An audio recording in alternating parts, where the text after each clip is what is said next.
Okay, let's dive into Hosea chapter 11. Yeah, it's a really powerful piece of text. It really is. It gives this raw look at a relationship, doesn't it? This intense connection between the divine and Israel. Or Ephraim, Judah, yeah, the names shift a bit, Mm. but the emotion is constant. And it takes you on quite a journey. Mm. Starts with this incredibly loving past. Then shifts to a really difficult present, rebellion. And then, surprisingly, ends up some more hopeful. It does. The opening, it pulls you right back, remembers Israel like a child. Called out of Egypt? That's fundamental. Absolutely. And then the description, teaching them to walk, holding them, healing them. It's so tender. Like a parent.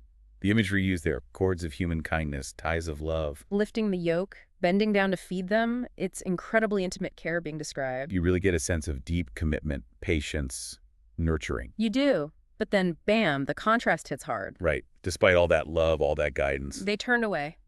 Actively. The more I called them, the further they went. That's stark. Yeah. And not just ignoring, but sacrificing to Baals, burning incense to idols. Exactly. It wasn't passive. The text says they were like bent on turning from me. Wow. And surrounded God with lies and deceit.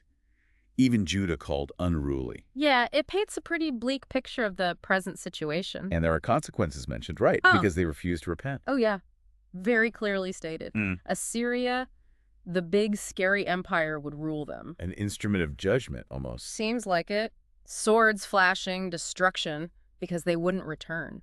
It even suggests their cries for help would be, what, ineffective? In that state, yeah. The connection between the turning away and the harsh outcome is made very explicit. So you have this beautiful past, this awful present, and seemingly unavoidable consequences. Looks pretty hopeless. It really does feel like a dead end. But then the chapter just pivots dramatically. This is the part that always gets me, this internal struggle that's revealed. Right, that question. How can I give you up, Ephraim? How can I hand you over? It even references places known for total destruction, like Admah and Zeboim. As if asking, should I do that to you?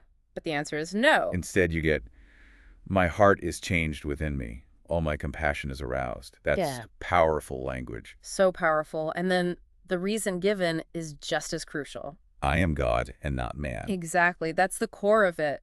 My divine nature, my compassion, it isn't limited like human reactions might be. So not bound by the need for strict retribution or the kind of finality humans might impose? Precisely. Because God is God, that inherent compassion can override the deserved outcome.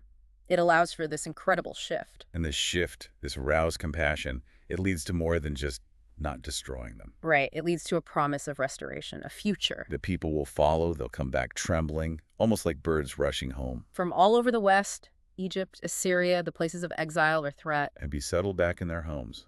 A complete reversal. It is. So the chapter leaves you holding this tension, doesn't it? Definitely. The memory of love, the reality of rebellion and consequences. Versus this overwhelming, unexpected, divine compassion that chooses restoration. It really showcases a relationship where mercy ultimately gets the last word. Because of the nature of God. So, to wrap up our deep dive here, Hosea 11 takes us from that nurturing start, acknowledges the turning away and its cost. But pivots on this profound change of heart rooted in God's own being that promises return. It leaves you thinking, doesn't it?